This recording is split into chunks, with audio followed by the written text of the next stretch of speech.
पाप से श्री भागवत भगवान की है आरती, पापियों को पाप से है आरती।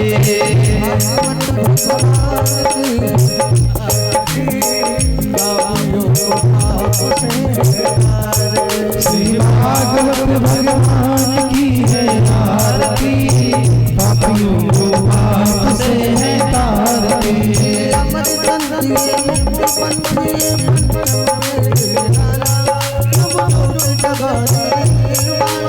अमर ग्रंथ ये मुक्ति पंथ ये पंचम वेद निराला, नव ज्योति जगाने वाला।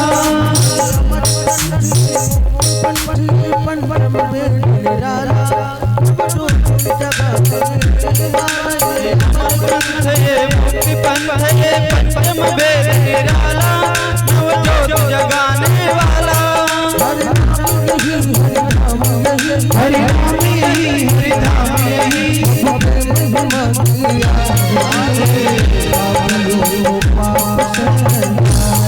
श्री भागवत भगवान की है आरती, पापियों को पाप से है तारती। भागवत भगवान की है आरती, पापियों को पाप से है तारती। श्री भागवत भगवान की है आरती, पापियों को पाप से है तारती। शांति गीत पावन पुनीत पावन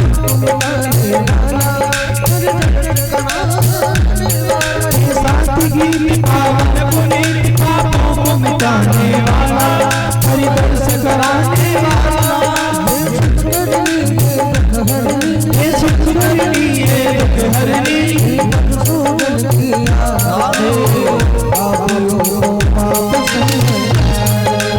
भागवत भगवान की है आरती, पापियों को पाप से है तारती।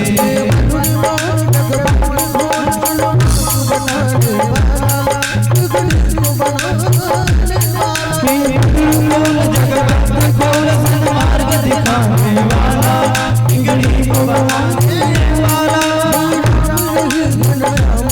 श्री राम यही, घनश्याम यही,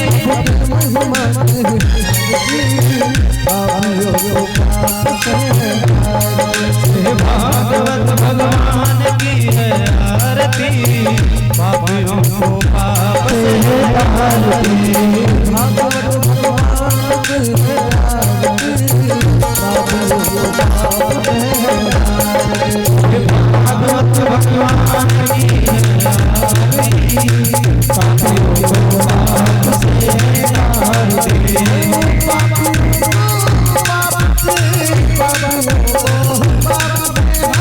पापियों को पाप से, पापियों को पाप से,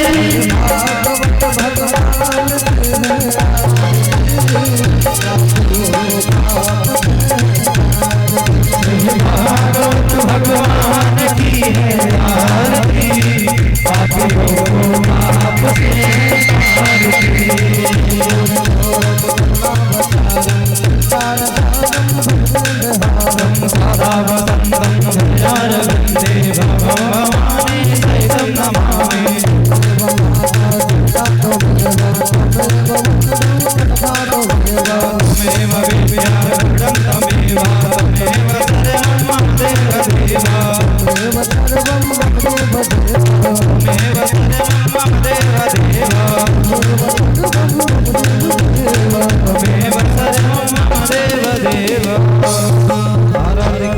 समर्पयामि शीतले गरुडम्। ओम शीतले तुम जगन्माता, शीतले तुम जगत्पिता, शीतले तुम जगद्धात्रे, शीतलायै नमोऽस्तुते। हस्तौ वृक्षाल्यः अथ मन्त्रपुष्पाञ्जलिः। हरिः ओम जदनेन जदनमयन्तु देवास्तानि धन्वाणि प्रथमान्यासन्न तेहनाकं महिमानः सचन्द्रजत पूर्वे साध्याः सन्ति देवाः नानासुगन्धपुष्पाणि यथा कालोद्भवानि च पुष्पाञ्जलिर्मया दत्तो गृहाण परमेश्वरः। ओम प्राणपुरुषोत्तमाय नमः मंत्रपुष्पाञ्जलिं समर्पयामि। प्रेम से बोलिए भागवत भगवान की, वृंदावन बिहारी लाल की, सद्गुरुदेव भगवान की, महाराज की जय।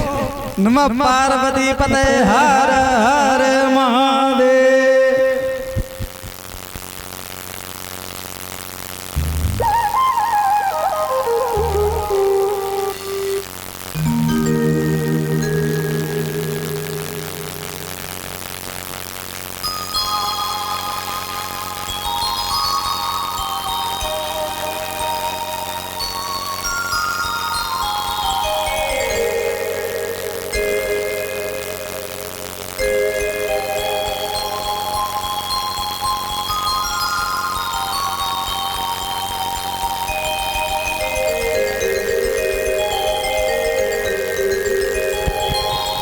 हमारे बीच में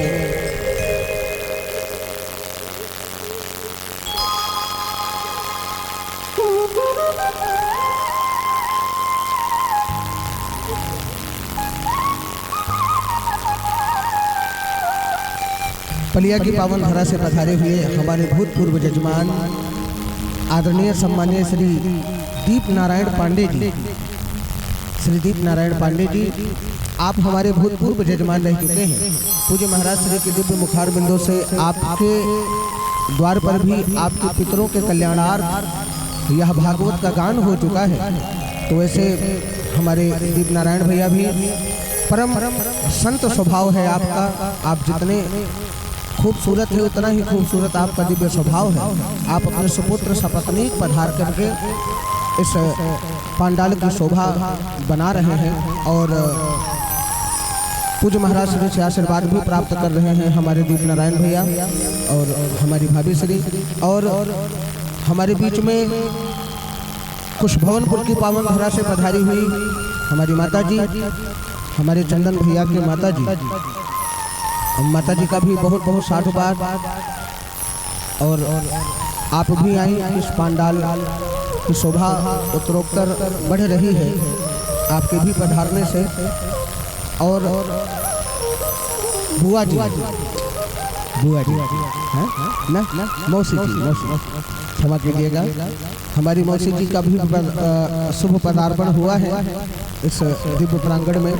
तो सभी महानुभाव, सभी पूज्य महाराज से आशीर्वाद प्राप्त कर रहे हैं, अपने जीवन को धन्य बना रहे हैं। तो यह मिश्रा परिवार आए हुए सभी अतिथियों का, आदरणीय दीप नारायण भैया का, आपके सब परिकर का यह मिश्रा परिवार तहे हृदय से आभार व्यक्त करता है, बहुत बहुत साधुवाद ज्ञापित करता है आदरणीय दीप नारायण भैया का कि आप आए और इतने अतिथियों को, इतने महानुभावों को साथ में लेकर के आए। तो इसके लिए बहुत बहुत साधुवाद, बहुत बहुत धन्यवाद आदरणीय दीप नारायण भैया।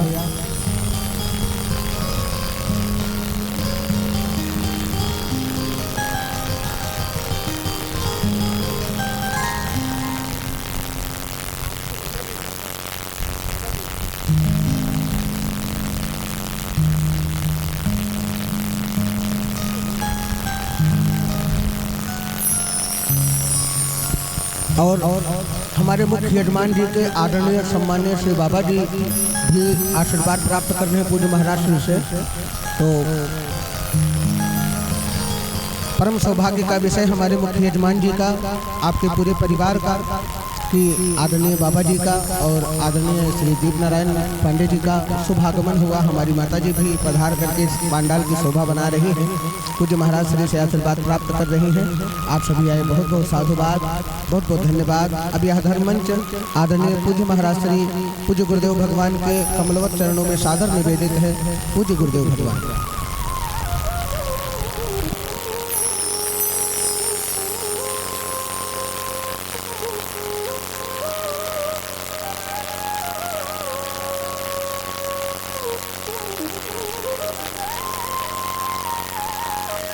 सभी भक्त अपने स्थान पर बैठ जाएं।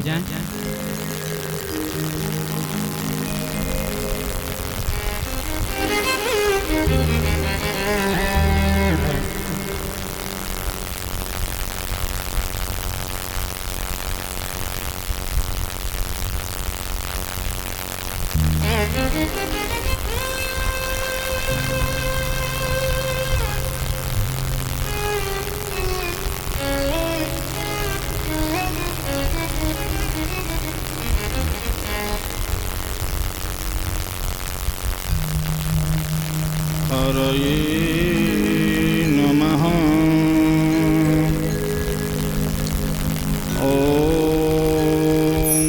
गं गं गं गं गणपतये नमः। ॐ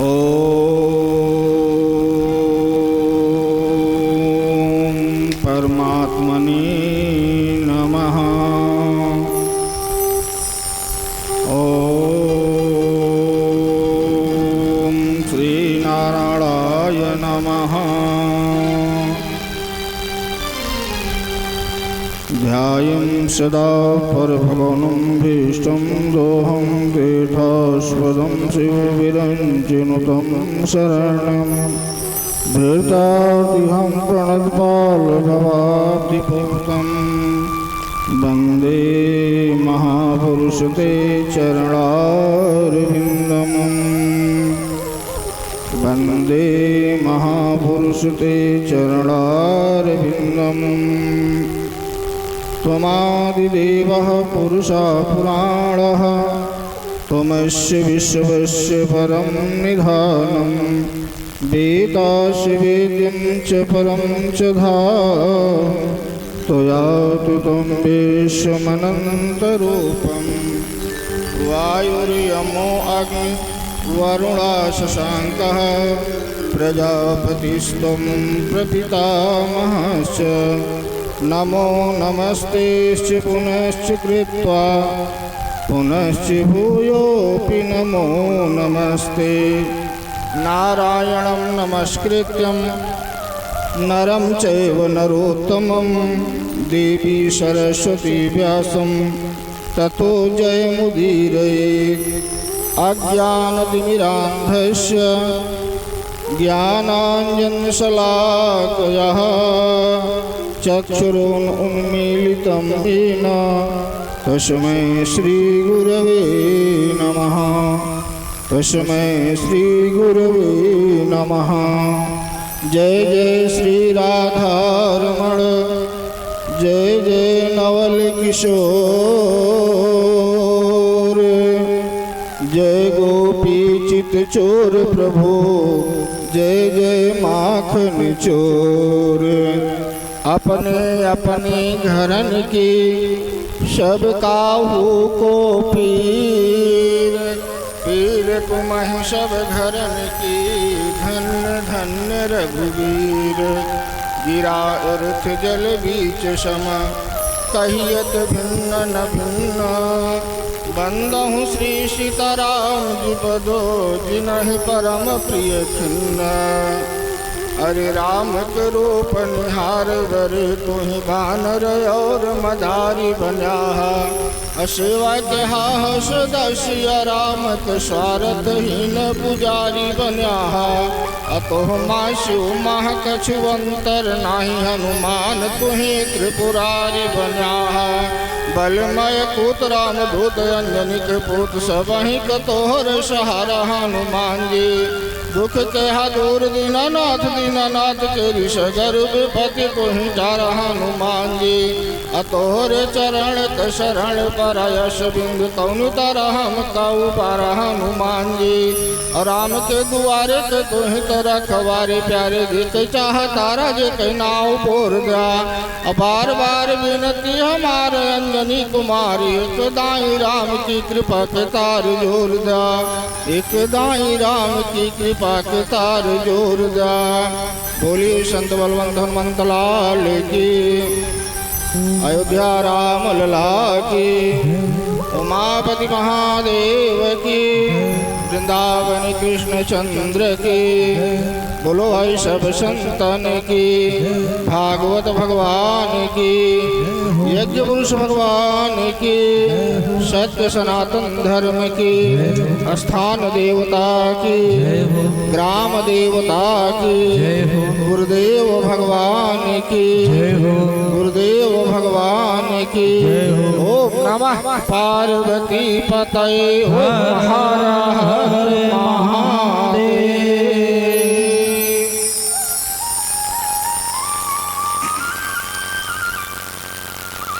परम मंगलमय परात्पर अखिलेश्वर, अकारण करुणा वरुणालय, भक्त वांछा कल्पद्रुम, तड़ित पीताम्बरधारी श्री बांके बिहारी लाल की अनुपम कृपा कटाक्ष कणों से संप्राप्त इस मानव कलेवर को सनाथित करने हेतु एवं संसार जाल में अपात निमग्न जीव के संतरण हेतु भगवत चरणारविंद ही सुदृढ़ नौका है। कथा के आयोजक श्री अखिलेश प्रसाद मिश्रा जी, राकेश प्रसाद मिश्रा जी,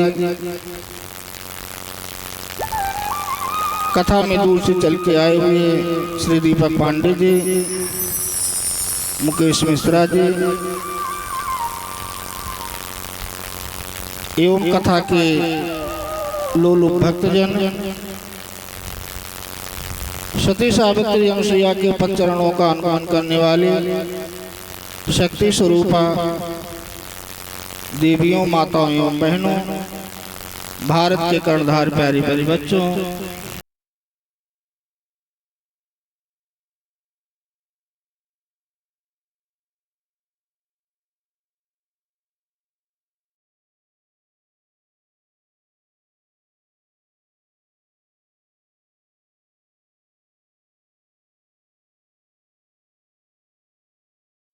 दो चार हरि नाम आगे हरिच्छा।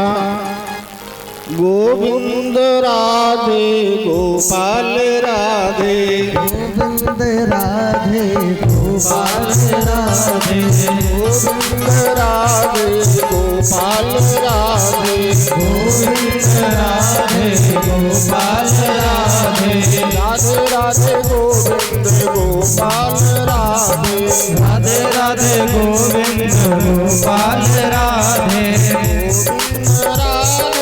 गोपाल राधे, गोविंद राधे गोपाल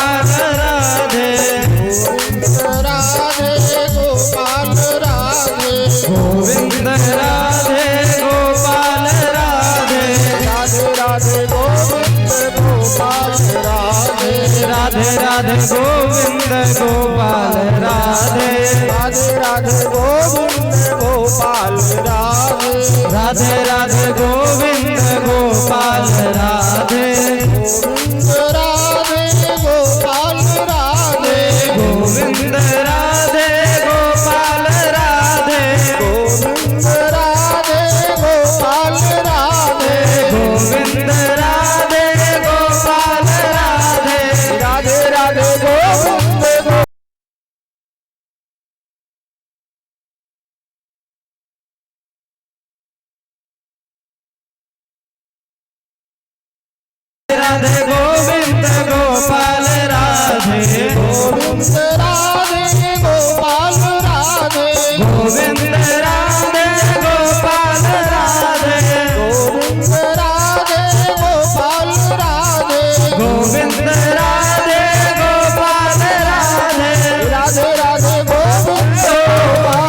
राधे, गोविंद राधे गोपाल राधे, राधे राधे गोविंद गोपाल राधे, राधे राधे गोविंद गोपाल राधे, राधे राधे गोविंद गोपाल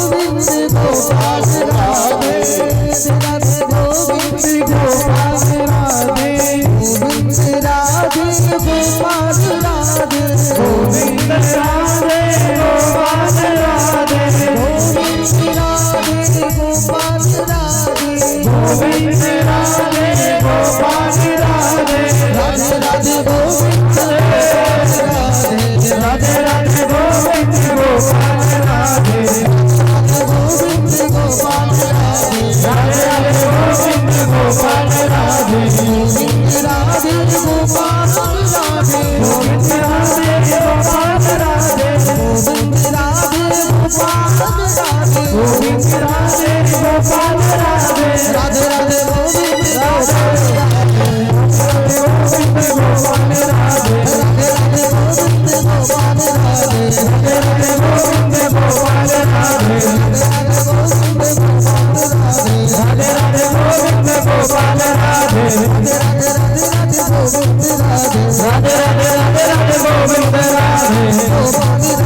गोपाल राधे गोविंद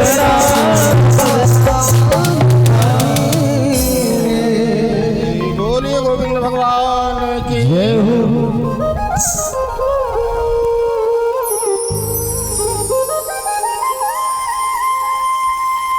पूर्व के सत्र में हम लोगों ने दर्शन किया कथा के माध्यम से कि जब मानव के जीवन में सत्संग प्राप्त होता है तो जीव के जन्म जन्मांतर से लगे हुए कलुष जो काम क्रोध मद लोभ आदि हैं वे नष्ट होते हैं, भगवत प्राप्ति दृढ़ होती है।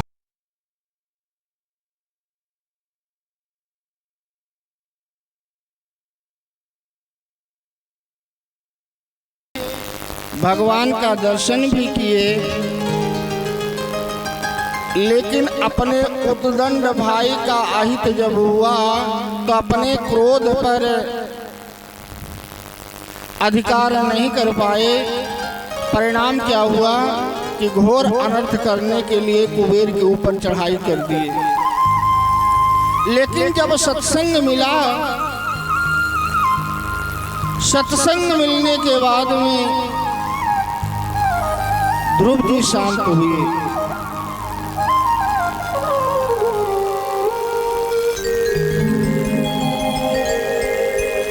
सत्संग जीवन को सुधारता है। सत्संग के विषय में लिखा गया है कि तात स्वर्ग अपवर्ग सुख धर्यो तुला एक अंग अतुलनता ही सकल मिली जो सुख लो सत्संग। सत्संग से जो सुख प्राप्त होता है ना, वो स्वर्ग के सुख से भी प्राप्त नहीं होता।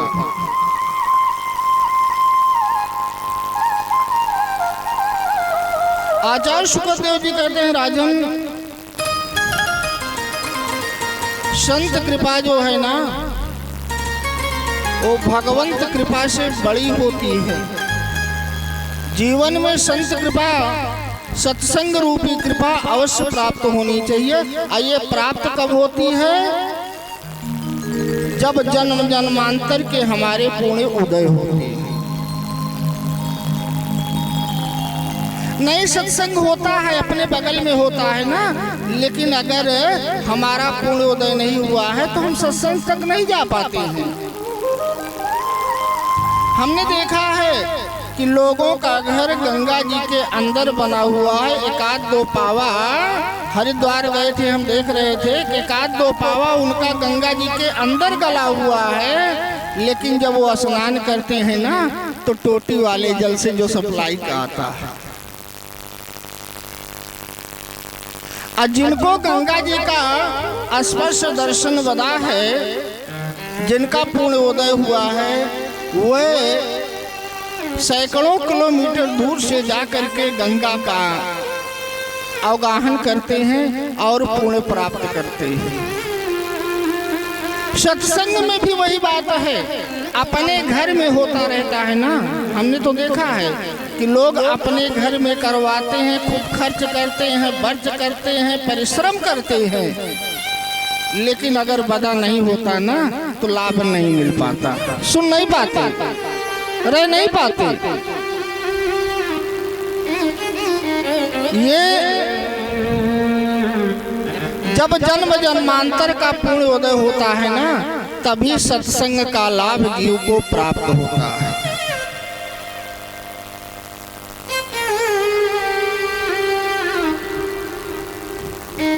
आचार्य शुक्रदेव जी कहते हैं, राजन ध्रुव जी के पुत्र हैं उत्कल महाराज के वंश में आगे चल करके अंग हुए। महाराज अंग के एक पुत्र हुआ जिसका नाम है बेन। बेन बड़ा उद्दंड है, बड़े अच्छे खानदान में जन्म हुआ है, लेकिन बड़ा उद्दंड है। एक बात बताऊं, चार चीजें अगर जीवन में मिल जाएं और सत्संग न मिले ना, तो मनुष्य के बिगड़ने का बहुत अधिक संभावना होती है। चार चीजें क्या? रूप, यौवन, संपत्ति और बड़ा पद। रूप अच्छा मिल जाता है, लोग उसका दुरुपयोग करते हैं, उसका अभिमान हो जाता है, अपनी सुंदरता का, अपनी सौंदर्यता का अभिमान हो जाता है। और भैया जब तक यौवन रहता है, जवानी रहती है ना, तब तक हम किसी को भी समझते नहीं है कौन है ये। हरदम सीना तान के चलते रहते हैं, अभिमान से भरे रहते हैं। और संपत्ति, अगर संपत्ति हो जाती है ना, तब भी अभिमान का कारण होती है, अहंकार का कारण संपत्ति भी होती है। और भैया अगर प्रभु की कृपा से कोई बड़ा पद मिल गया ना, तो बड़ा पद मिलने के बाद भी अभिमान हो जाता है। ये चार चीजें मनुष्य को बिगाड़ देती हैं। अगर उनके जीवन में सत्संग नहीं है, लोग बड़ा पद पाते हैं ना, जिस कार्य के लिए पद मिलता है उसका दुरुपयोग करते हैं। धन हो जाता है तो धन मिलता है परोपकार करने से, पुण्य करने के लिए धन, धर्म करने के लिए धन प्राप्त होता है, लेकिन उस धन से लोग अधर्म करना शुरू कर देते हैं।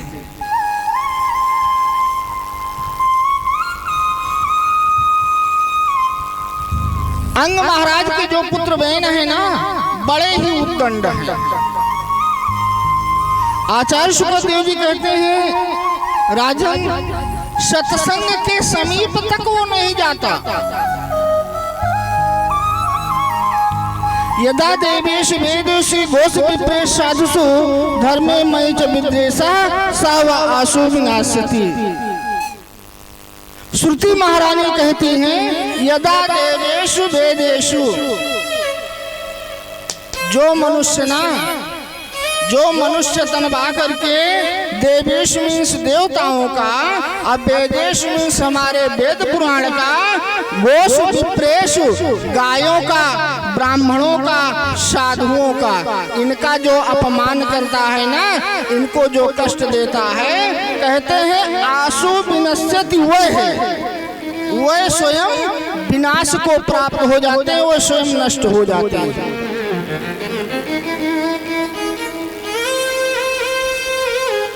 कभी देवता की, वेद की, गाय की, ब्राह्मण की और साधुओं की निंदा हमें नहीं करना चाहिए, क्योंकि इनका जो अभिशाप प्राप्त होता है निंदा स्वरूप ना, वो नुकसान नहीं करता, वो सीधे नष्ट कर देता है, विनाश कर देता है।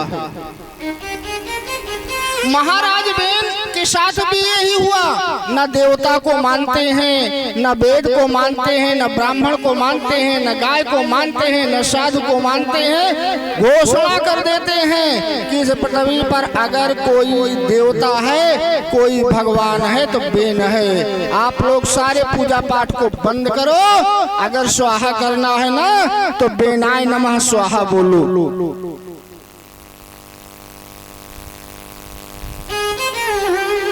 इतना आतंक मचा दिया बेन ने कि जिस गली से वो निकलता ना, लोग अपना दरवाजा बंद कर लेते, जिसको पाता अनावश्यक मार देता।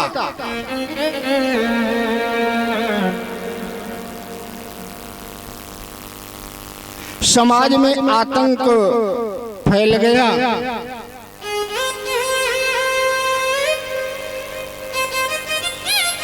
संत समाज को सुधारने का काम करता है। ध्यान दें, संत का कार्य केवल पटका लगा के, चंदन लगा के, माला लेके टहलने का नहीं होता है। संत अपने गृहस्थी का परित्याग इसलिए करता है कि हम भगवान के कार्य को करेंगे। जहाँ अधर्म होगा उस अधर्म से लड़ करके धर्म की स्थापना करेंगे। ये साधुओं का कार्य है, और ये जिनके अंदर रहे वो समझ लीजिए साधु है। साधु लोगों को पता चले कि यज्ञ नहीं करने दे रहा है, हवन नहीं करने दे रहा है, पूजा पाठ नहीं करने दे रहा है, इसके साथी तो चोर डाकू हो गए हैं, पूरी जनता भयाक्रांत हो गई है, तो संतों ने श्राप दे दिया। कहते हैं कि मृखा न होए देव ऋषि वाणी, जब श्राप दे दिया ना तो बेन मृत्यु को प्राप्त हो गए। बेन जब मृत्यु को प्राप्त हो गए, नष्ट हो गए। अब राज्य जो है बिना राजा का हो गया। भैया अगर बिना मालिक का घर होता है ना तो घर नहीं चल पाता। अगर बिना मालिक का राज्य होता है, कोई मालिक नहीं होता है तो राज्य में आतंक फैल जाता है। अगर देश का कोई राजा नहीं होता है तो उस देश में आतंक फैल जाता है। अब बेन के यहाँ चारों तरफ से केवल चोर डाकुओं का बोलबाला हो गया। संत लोगों ने कहा कि अब तो कोई राजा रहा नहीं, अब बिना राजा के वसुधा रहेगी कैसे? कैसे लोगों की सुरक्षा करने के लिए कोई राजा होना चाहिए। संत लोग आए, संतों ने राजा बेन के शरीर को मंत्रों द्वारा मंथन किया। जब मंथन किया ना तो उनके शरीर से एक पुरुष और स्त्री का जोड़ा प्रकट हुआ।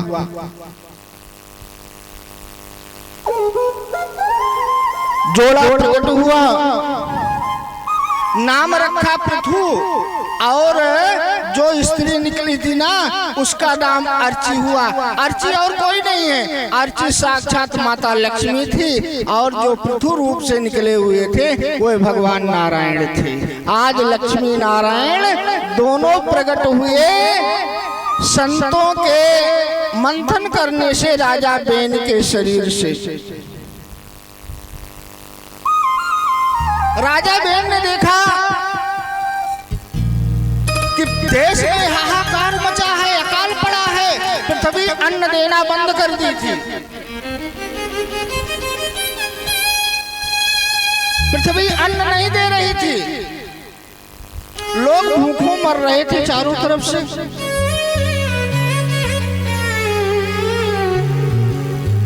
राजा बेन ने अपना धनुष उठा लिया और धनुष उठा करके पृथ्वी को मारने के लिए दौड़ पड़ी। माता पृथ्वी गाय के रूप में भगी और खड़ी हो गई राजा पृथु के सामने। राजा पृथु से कहा, महाराज आप हमें क्यों मारना चाहते हैं?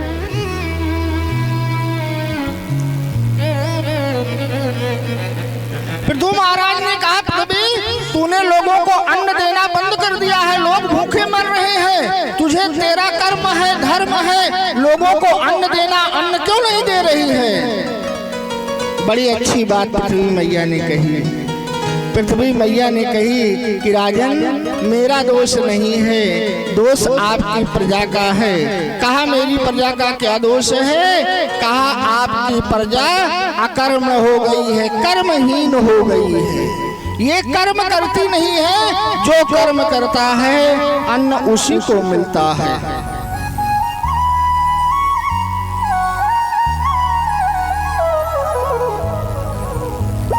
कहा राजन अपनी प्रजा को उपदेश करो, अपनी प्रजा को आदेश दो कि ये लोग कर्म करना शुरू कर दे।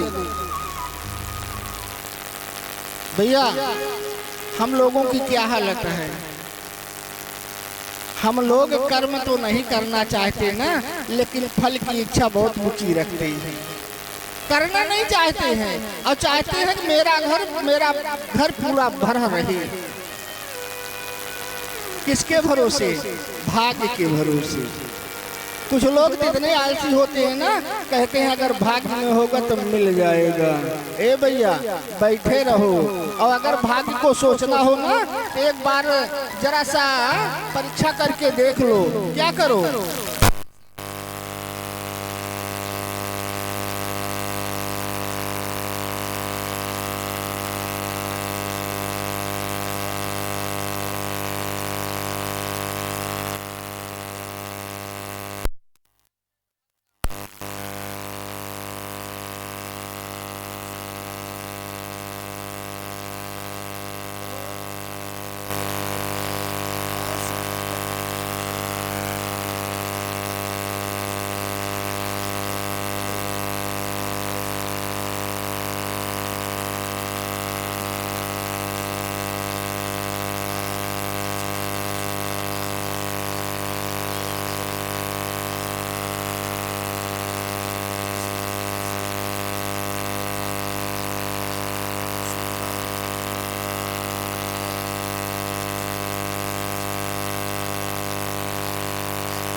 महाराज से क्षमा होगा।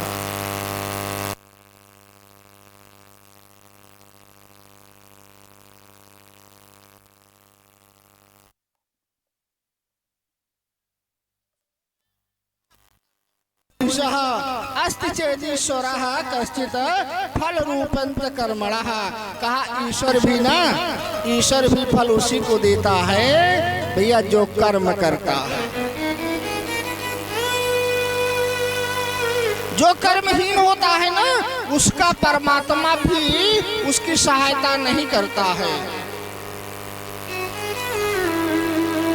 परमात्मा भगवान किसका साथ देते हैं?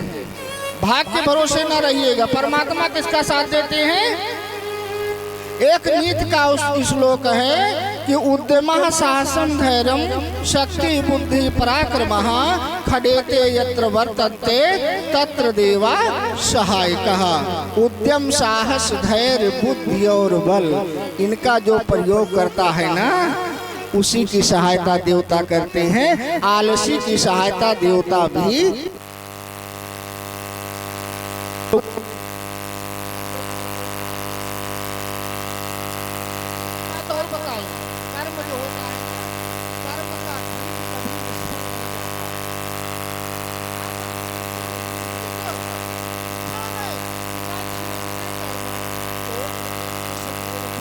अवश्य में वो भोक्तव्यम कृतम कर्म शुभाशुभम।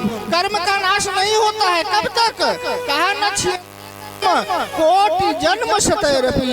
अरे करोड़ों सौ वर्ष करोड़ों सौ बार अगर आप जन्म ले लो ना तब भी आपके जो कर्म का बीज है वो कभी समाप्त नहीं हो सकता है। हम तो ये कहते हैं ना कि परमात्मा भी भगवान भी आपके कर्म को मेटते नहीं हैं। भोगना पड़ेगा, निश्चित भोगना पड़ेगा। आप दृष्टांत देख लें, आप दृष्टांत देख लें। उत्तरा महाभारत में उत्तरा व्यास जैसे परम विद्वान के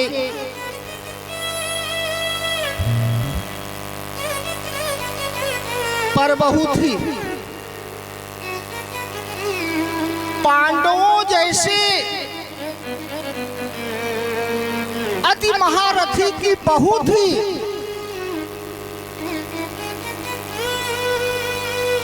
अभिमन्यु जैसे वीर की पत्नी थी।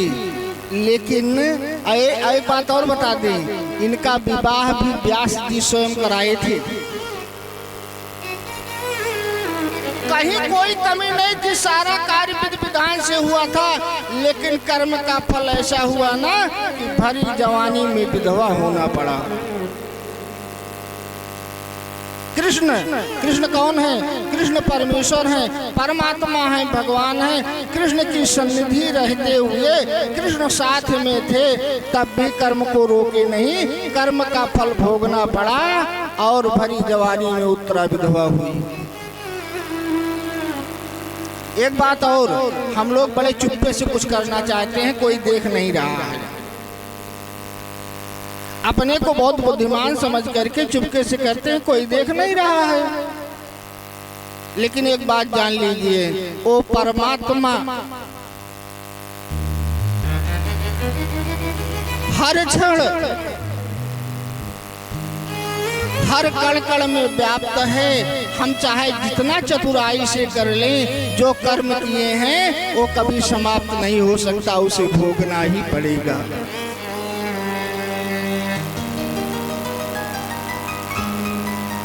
पृथ्वी के कथनानुसार महाराज पृथु ने आदेश कर दिया, प्रजा कर्म करने लगी। भैया सब लोग सुखी हो गए। महाराज पृथु ने मन में ठान लिया, यज्ञ करने का संकल्प किया।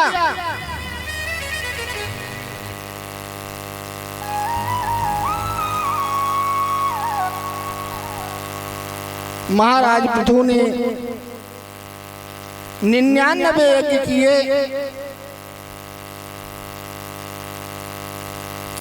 फलस्वरूप भगवान सूर्य नारायण प्रसन्न हुए,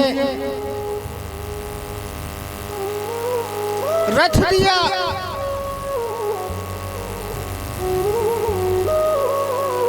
उसके बाद भगवान नारायण आए। भगवान नारायण ने राजा पृथु से कहा कि वरदान मांगो। बोलिए गोविंद भगवान की।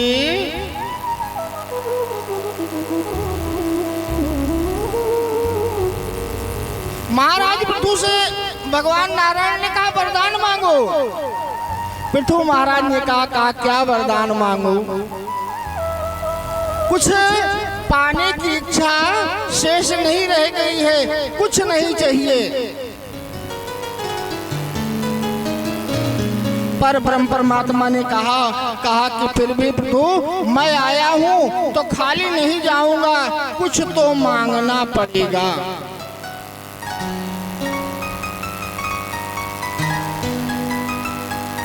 पृथु महाराज ने बड़ी अच्छी बात मांगी। आचार्य शुक्रदेव जी कहते हैं, ना कामये नाथ तदप्यहम् क्वचिन्न यत्युष्म चरणाम्बुजाशवः महत्मान्तर ज्ञान मोक्षच्युतो विधस्व करुणायुत में समे बरः। कहते हैं विधस्तु करुणायुत में बरः।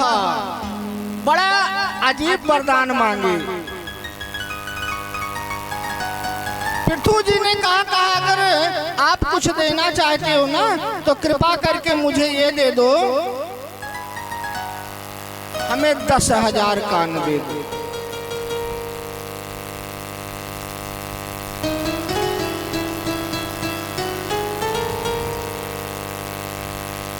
भगवान ने कहा 10,000 कान लेकर के क्या करोगे? कहा प्रभु आपकी कथा सुनने से 2 कानों से हमें तृप्ति नहीं प्राप्त होती है, इसलिए आपकी कथा मैं सुन सकूं इसलिए 10,000 कान दे दो। ए भैया, हम लोगों को भगवान ने 2 कान दिया है ना। हाँ 2 कान दिया है, लेकिन 2 कान प्राप्त होने के बाद भी 1 कान से कथा तो बिल्कुल नहीं सुनना चाहते हैं। हाँ अगर व्यथा कहीं से आ जाए ना कि कहीं कुछ मिस न हो जाए, लेकिन अगर कथा का मामला आया तो कथा में चले भी जाएंगे तो पड़ोसी से बात जरूर करेंगे, हाल चाल पूछेंगे वही कथा में बैठ के, क्योंकि कथा सुनने थोड़े आए हैं। हम तो आए हैं देखने के लिए, मनोरंजन के लिए, और जो मिली है दीदी बहनी उनसे 4 बात कर भी लेंगे, इसी बहाने हाल चाल भी हो जाएगी। बोलिए गोविंद भगवान की। लेकिन महाराज पृथु क्या कहते हैं कि हमें 10,000 कान दे दीजिए आपकी कथा सुनने के लिए। तुलसीदास बाबा इसी बात को लिखते हैं कि पुन प्रणवं पृथुराज समाना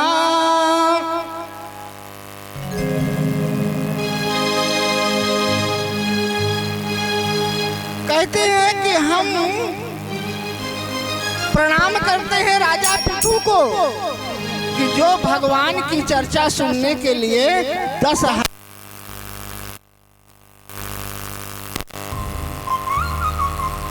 भैया अगर भगवान ने कान दिया है ना तो इसका सदुपयोग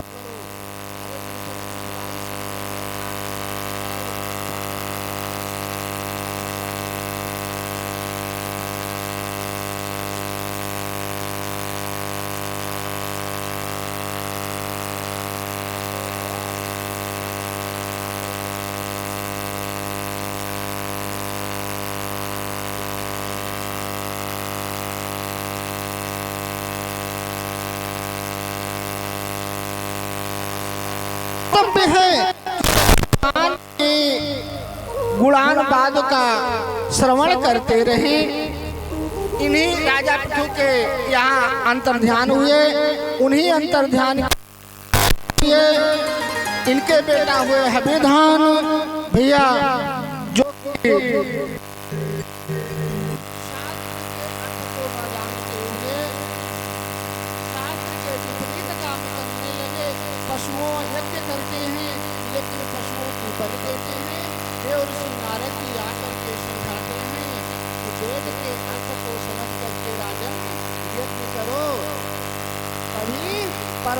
की प्राप्ति होगी। नारद सुंदर आख्यान बताते हैं, पुरंजन आख्यान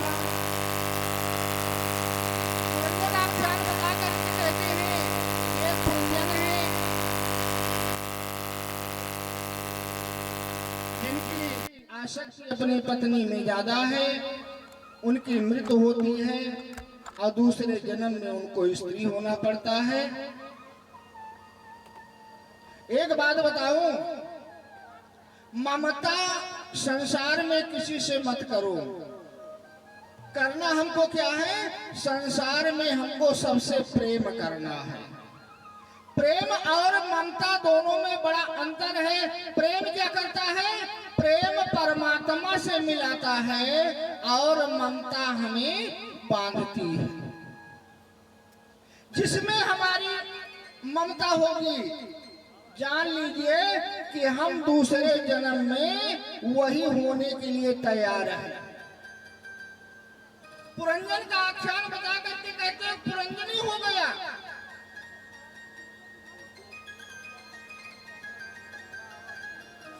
सत्संग मिला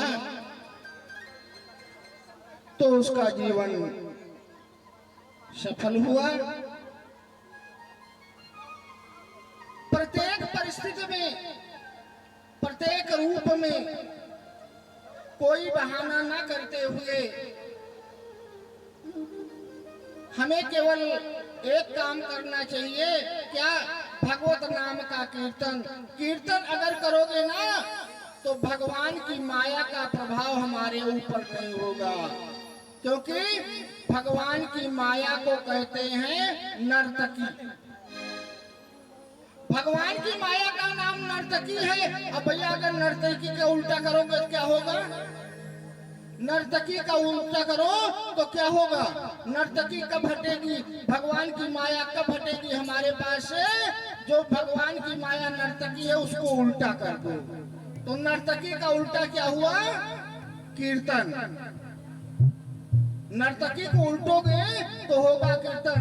जब हमारे जीवन में कीर्तन पुष्ट होगा तो भगवान की माया का प्रभाव हमारे ऊपर नहीं पड़ेगा। इसीलिए कहते हैं कि जिस देश में, जिस देश में परवेश में रहो, तेरी माया का न पाया कोई पार, लीला तेरी तू ही जाने। तेरी माया का न पाया कोई पार, लीला तेरी तू ही जाने। तेरी माया का न पाया कोई पार, लीला तेरी तू ही जाने। तेरी माया का न पाया कोई पार, लीला तेरी तू ही जाने। तू ही जाने मेरे घर श्याम, लीला तेरी तू ही जाने। तू ही आया कर न पाया कोई पार, लीला तेरी तू ही जाने।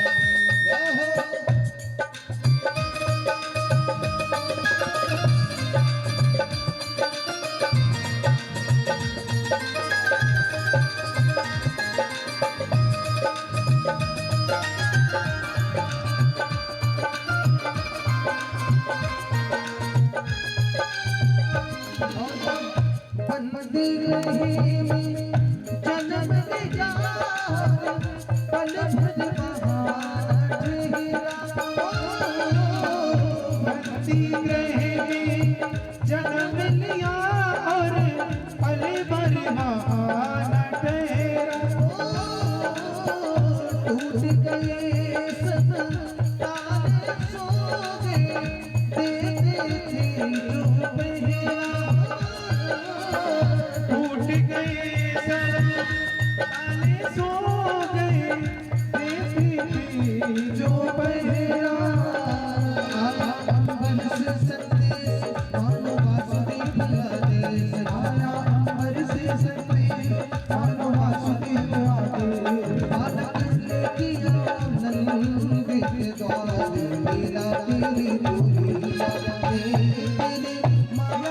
माया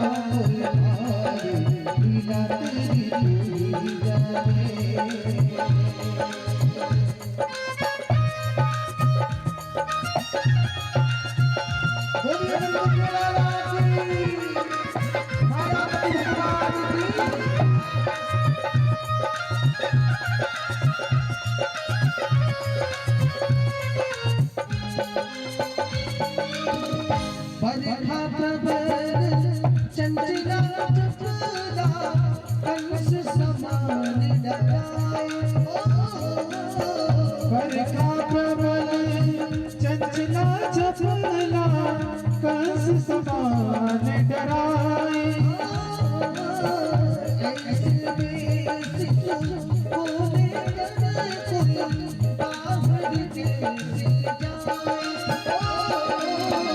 ऐसे में शिशु को लेकर कोई बाहर कैसे जाए। प्रभु का सेवक से सिनार मानो जागे उसके पार। सेवक से सिनार मानो जागे उसके पार। उसने हर बिन का परिवार का तार। लीला तेरी पूरी जाने।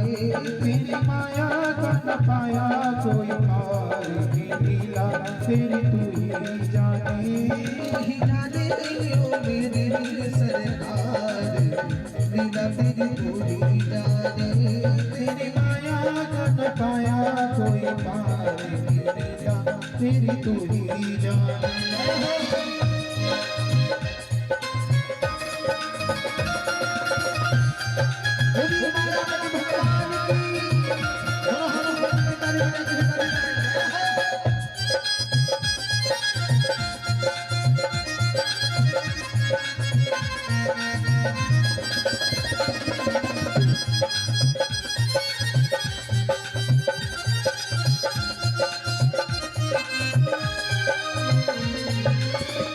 वासुदेव जी हिम्मत हारे। देख चढ़ी यमुना को। वासुदेव जी हिम्मत हारे देख चढ़ी यमुना को। चरण चूमने की अभिलाषा की हिमगिरि मरना को। चरण चूमने की अभिलाषा की हिमगिरि ललना गो। तूने कंस कुमार दिए पानी में उतार दिए। तूने कंस कुमार दिए पानी में उतार दिए। झूकर रास्ता बन गई यमुना किनारे। लीला तेरी पूरी जाने। माया का न पाया कोई पार। लीला तेरी पूरी जाने। मेरी माया का न पाया कोई पार की लीला तेरी तू ही जाने। तू ही जाने ओ मेरे सरकार। लीला तेरी पूरी जाने। तेरी माया का न पाया कोई पार की लीला तेरी तू ही जाने। लीला तेरी पूरी जाने। लीला तेरी तू ही जाने। लीला तेरी पूरी जाने। बोलिए गोविंद भगवान की। अंतमति सागति ही दिया जन्म जन्म मुनि जतन करावही। अंत राम कही आवत नाही। जन्म जन्म तक लोग प्रयास करते हैं, लेकिन अंत समय में भगवान का नाम आ जाए ये बहुत निश्चित नहीं है।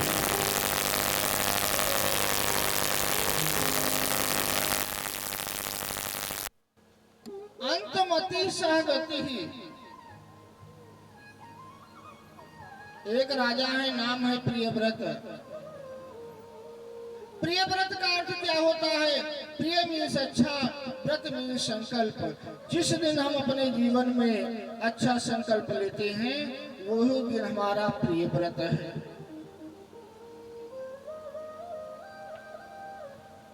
प्रियव्रत राजा बड़े प्रतापी राजा हैं, 7 द्वीपों के सम्राट हैं। इनके पुत्र हुए हैं ऋषभदेव। ऋषभदेव के 100 पुत्र हैं, लेकिन परिवार बड़ा अच्छा है। 100 पुत्रों को पूरा परिवार दिन भर चाहे जिस कार्य में लगा रहे, लेकिन पूरा परिवार शाम को एक साथ बैठ करके पिताजी के साथ में मंत्रणा करता है, ऋषभदेव के साथ।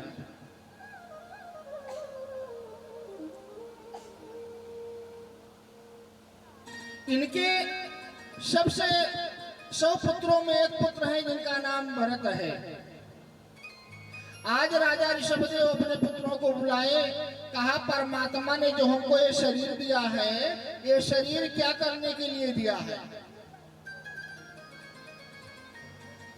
ये शरीर हमको किसी बच्चे ने कह दिया होगा कि पिताजी भगवान ने हमको ये शरीर दिया है कि सुबह उठे और उठ करके बढ़िया जलपान करें, नाश्ता करें और मध्याह्न में बढ़िया राजभोग करें और शाम को फिर चकाचक भोजन करें और सो जाए। भगवान ने इसीलिए दिया है।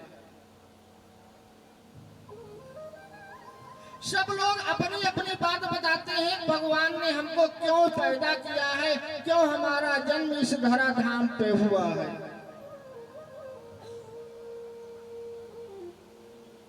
जिनकी जैसी बुद्धि है वैसे वो लोग उत्तर देते हैं। कोई कहता है खेलने कूदने के लिए शरीर मिला है, कोई कहता है खाने पीने के लिए शरीर मिला है, कोई कहता है मौज मस्ती करने के लिए शरीर मिला है। दुनिया में आए हैं तो खूब मौज कर ले, फिर दुनिया में लौट के आना है, क्या करना है। ऋषभदेव बड़ी अच्छी बात बताते हैं। ऋषभदेव कहते हैं नायम देहो देह भाजम लोके कष्टान, आए जो हमको शरीर